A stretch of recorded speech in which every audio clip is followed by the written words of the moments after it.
I think that really opens up the door for Todd Helton. Mm-hmm. I can see that. I still don't think he quite has the... Todd Helton, to me, I'm not gonna... How do I explain it this way? I feel like if Dale Murphy didn't get in,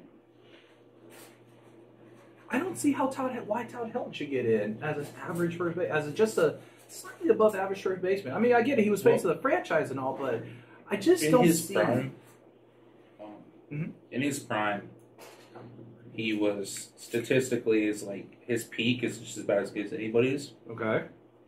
It's a very short peak. I mean, yeah. We're talking 99. We're talking 98 through 03, 04. Mm-hmm. But his 2000 season is one of the greatest seasons ever, in my opinion. Okay. Now, granted, they're playing Colorado, so we all know what that does with altitude. Mm-hmm. And that's always going to be the biggest things for anybody that plays in that organization for a long time. Their Hall of Fame resume. But this is his 2000 season. It's absolutely stupid. Okay, in 160 games, he hit 42 home runs, 147 RBIs, which led the league. Mm-hmm. He hit 59 doubles, led the league. He had 216 hits, led the league. He hit 372, won the batting title. He had an on-base percentage of 463, led the league. Slug 698, led the league. OPS 1100, led the league. So he led the league in almost every major offensive category. Right. While hitting 372, winning the batting title. Yeah. And that was basically a pretty standard year for him. Right. But I also feel like seasons. But I feel like if you're, that's the big thing. It's just first, and that's the other thing that we talked about last week was how hard it is to get in when you only have 10 third basemen that ever in 10 or 11, 12, less than 15 third basemen that ever made the Hall of Fame. Yeah, it's so tough. Baseball Hall of Fame, in my opinion, is one of the toughest ones to get into, and of course, they're always going to have the debate about who did the steroids, who didn't, the roids era, and so forth. Which I don't believe Helton's name has ever been mentioned once in that conversation. So, if you want to set a precedent and say, well, yeah, he did it without the roids, okay, I can kind of back that. But at the same time, it's like I still don't feel like you talked about it in our first vlog, the eye test.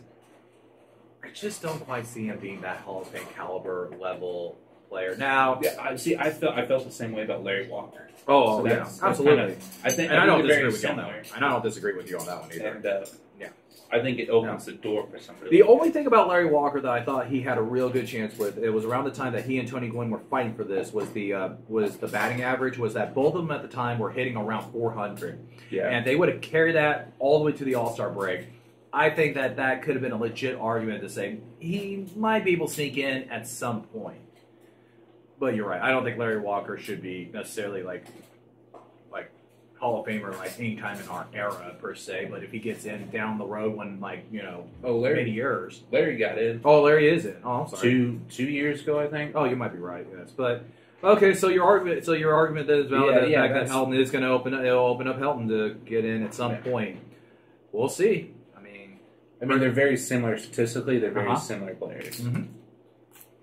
I think the one thing that helps Larry Walker is he's got some good years outside of Colorado and Montreal.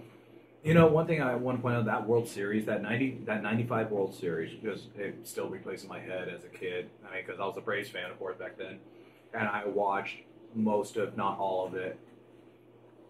I remember the analysts, and this is why we do this, guys, by the way, is because I'm tired of sports analysts. They were talking about how hitting and scoring was so big in baseball those eras. The Braves came in. There was not, I believe, if one guy had 100 RBIs, it was Fred McGriff. If there was, I don't think there even was in that team. If there was one guy if there was three guys in the lineup that had more than 25 home runs, it would have been, at that time, it would have been Fred McGriff, David Justice, and Ryan Klesko. Because Chipper Jones was just getting his feet wet. He was just trying to make contact with the ball and just trying to move runners over into the number 3 spot. Pitching was never... That was the one thing that they always said that the Braves had the biggest advantage of. Their starting pitching was going to lead them into games and to hold leads to where by the time they gave it up to the bullpen, and that bullpen only had to go through the lineup one time through, get your 3 outs, and then let's move to the 8th. Get your 3 outs, let's move to the 9th, give it to Wohlers, bam, you're done. All the Braves were literally that team that had to score those first 7 innings, you know. But to be fair, they also won a lot of close run games because their pitching was so dominant. 14-15 Royals. Yeah. Only on the opposite spectrum, that's why I became a Royals fan, because then it was your starting pitching would give up 3 runs in 6 innings. I mean, at some point they were going to go, and that's not a bad game. But that's, you give up 3 runs in 6 innings, that's not a bad game. When you have that dominant of a bullpen on the back end, that's the biggest key. It gives your offense the confidence to keep playing the game because you know it's literally if we get there, we're good. It's really funny because I feel like that's Kansas City's thing. It's like it doesn't matter if we're leading. It doesn't matter if we're behind. You have Mahomes, and Mahomes we trust, Mahomes magic, all that. In the fourth quarter, that's where he lives. And with Kansas City Royals, it was literally that 7, 8, 9th innings, and 14 and 16, all the way through 16, that they lived and died by. Well, I already seen the difference between Mike Matheny and Ned Yost. Uh-huh. And the thing with Ned Yost was those 3 guys, Kelvin Herrera, Wade Davis, Gray Holland, they showed up to the park every day knowing I'm getting the ball in this inning, I'm getting the ball in this inning, I'm getting the ball in this inning. Yep. So psychologically as a player that's trying to repeat your job day after day after day, to know that going into every single game, you know, 4th, 5th inning, okay, Kelvin's getting up stretching, we're up 2-0. You know, just the psychological aspect of this is my moment, I don't have to worry about anything else, lock in, do my job, which was the brilliance of Ned Yost and the manager that he was, which is like he was a people person. He was more about the people than that were in the game opposed to the numbers. You could see last year with Mike Matheny. Mike Matheny didn't have a locked-in closer. He didn't have a locked-in 8th-inning guy. And he was all about, when do I want my best reliever to face their toughest part of the lineup late in the game? Right. I don't care if it's in the 7th inning or the 9th inning, and which I don't have a problem of, but it's really interesting to see both approaches to the bullpen like that. I like the way that Matheny does it because, you know, how many, you just think about like the Yankees and Mariano Rivera for all those years. How many saves do you think he has where he faced 7, 8, 9? You know, in a 4-0, 3-0 game? 3-0 game, you're facing 7, 8, 9, you can save. Now, how many times did they lose games where, you know, 3, 4, 5 was up in the lineup and they had some guy facing either bullpen that part of the lineup in the 7th inning? So, you know, it's just a matter of where do you put the value on wanting to use your best relievers against their best part of the lineup. Absolutely. And, I mean, that's the great thing about baseball is that if you get into the semantics of being able to understand strategies and when to do all this. So... Which that part is easy. What Ned Yost did, you can't quantify what he did. I mean, the psychological aspect of it, you can't do that. I wouldn't say it's easy because it reminds me of a scene of a baseball movie, Little Big League.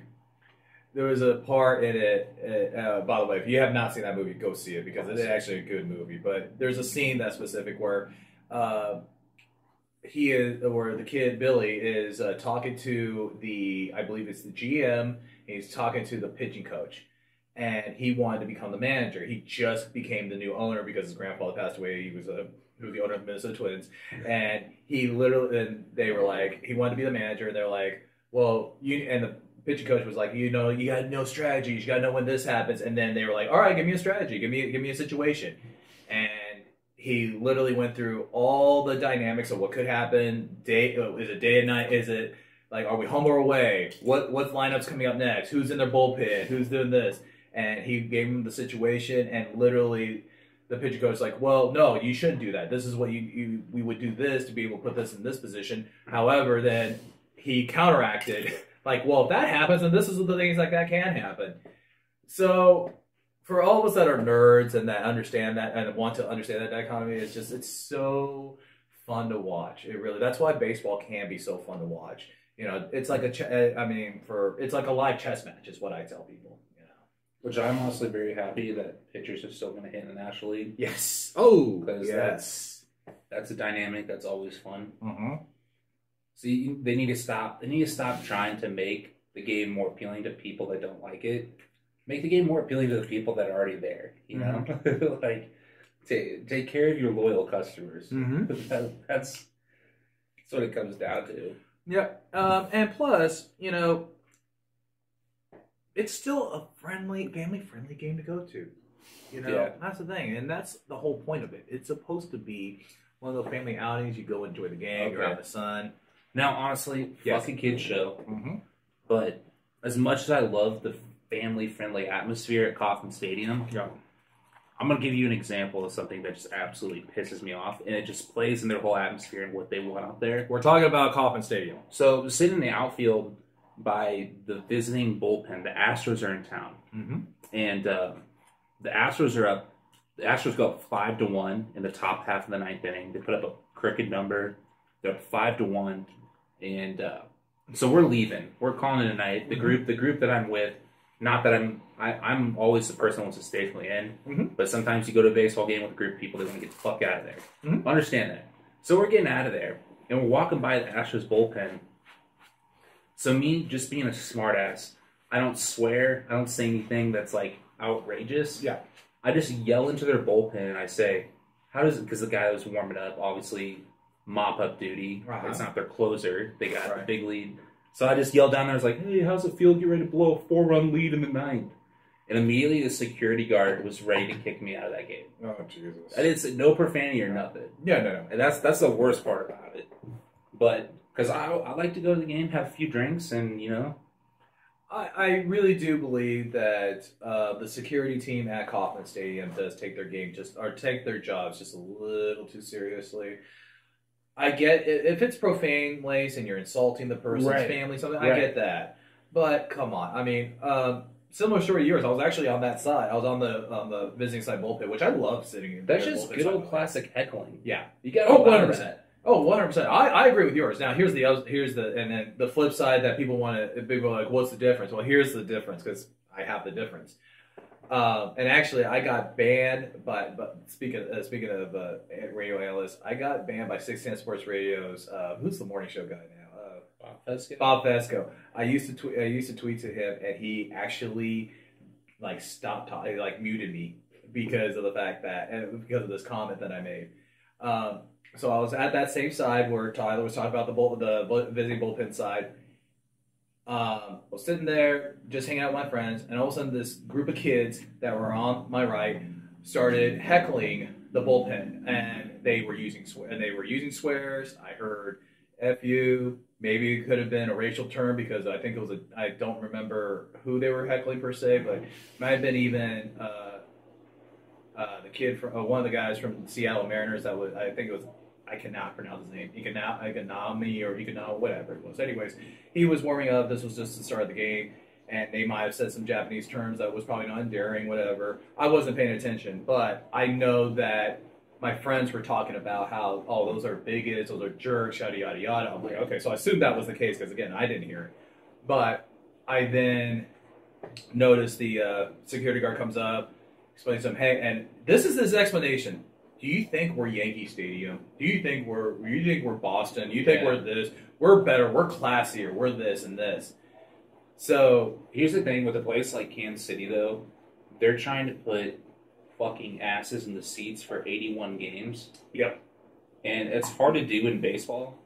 So you have to make it more appealing to more people that want to bring their families and stuff out there. Yeah. That makes sense. Not the Chiefs, they have 8 home games a year. And it's at a point now where you're going to have 70,000 people. Obviously, we don't know in this fucking pandemic world. But hoping that we get back to 70,000 people at Arrowhead. Because that people's going to show up once or, 8 times over a 4-month stretch. Oh, easily. So you don't have to worry about some of the crap that goes on there. That's why some of the shit does happen at Arrowhead that you'll never see at Kauffman. Right. Because if if you're not watching the Chiefs and if you're not rooting for the other team, you're there to watch Patrick Mahomes. Fair enough. Patrick Mahomes is now the new Tom Brady, and in this fact, he's the new face of the brand. He's the face of the NFL. That's what I'm going down to. Okay, I'm not saying he is Tom Brady. I'm just saying he's the new face of the NFL. Everybody wants to come see him live, which I recommend. By the way, he is magnificent live. But going back to baseball and the fact that, which by the way, he has a partial share of the Royals now, which I'm very happy that he did that. It's a very smart move. I'm torn because of the fact that yes, I do believe in good old fashioned heckling. It's okay to say something, especially if you're using baseball terminologies. Yeah. And especially when Houston comes in, God, the whole aspect with the cheating scandal. It's like people can't forget about that. No, and nobody will. Now that we finally have stands or people coming back into the stands, I hope that everybody that's allowed to go to a baseball game this year, when the Astros come to town, I hope that they just let them have it. Because that team, what they did to win a championship is... I think the smartest players from that 2017, 2018 World Series team, whichever year it was. Anyways, that team, whoever left in free agency was probably, that was the smartest move they could have done. Because nobody will remember that name. Nobody will remember Charlie Morton playing for them. But yet, I'm just saying, like, there's certain guys that they are absolutely happy that they left at the time that they did. And I always felt that was a shame because that was a really good Astros team. That lineup up and down the board, 1 through 9. I don't know, something.